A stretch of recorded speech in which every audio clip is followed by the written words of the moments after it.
টানা বর্ষণ, পাহাড়ি ঢল ও ঢেউয়ের আঘাতে নিশ্চিহ্ন হওয়ার পথে রয়েছে সুনামগঞ্জের বিশম্ভরপুর উপজেলার খরচার হাওর পাওয়ারের বাহাদুরপুর গ্রাম। বিস্তারিত জানাতে যুক্ত হচ্ছেন সহকর্মী শহীদুর আহমেদ। শহীদুর, বর্তমানে পরিস্থিতি কেমন দেখছেন? ভাঙনের বিষয়ে কোনো ব্যবস্থা নেওয়া হয়েছে কিনা? এছাড়া এ বিষয়ে সংশ্লিষ্ট প্রশাসন সংশ্লিষ্টরা কি বলছেন?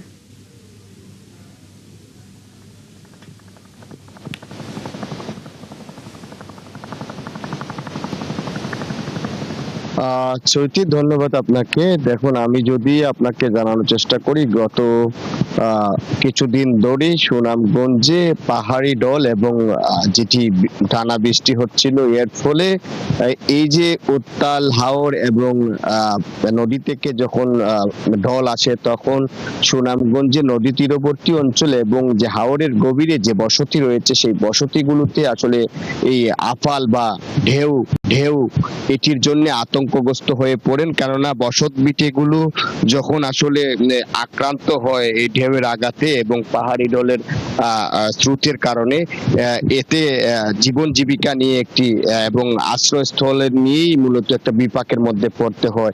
আমি যদি জানানোর চেষ্টা করি, সুনামগঞ্জের যে বাহাদুরপুর, সে বিশম্বরপুরে, সেটি শুধু বাহাদুরপুর নয়, এটি হচ্ছে সুনামগঞ্জের বেশ অঞ্চলের এটি নিয়মতান্ত্রিক ব্যাপার হয়ে দাঁড়িয়েছে। বেশ বছর যাবৎ সুনামগঞ্জের হাওরের গভীর এলাকাগুলো আসলে এই আফালে আক্রান্ত হচ্ছে। তবে প্রশাসনের পক্ষ থেকে কোনো ধরনের উদ্যোগ নেওয়া হচ্ছে না, সরকারের পক্ষ থেকে কোনো ধরনের পদক্ষেপ নেওয়া হচ্ছে না এই ভাঙন প্রতিরোধে।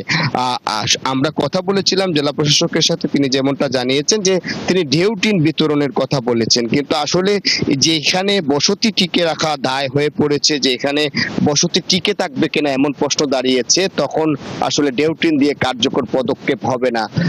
যারা সচেতন মহল বলছেন যে হাওরকে টিকিয়ে রাখতে হলে অবশ্যই এইসব অঞ্চলে বেড়িবাঁধ নির্মাণ করতে হবে, পাশাপাশি বৃক্ষরোপণ করতে হবে যাতে ঢেউ আঘাত করা যায়। শহীদ, শুনছিলাম আমরা আপনার কাছ থেকে। আমাদের সাথে সুনামগঞ্জ থেকে এতক্ষণ যুক্ত ছিলেন সহকর্মী শহীদ নূর আহমেদ।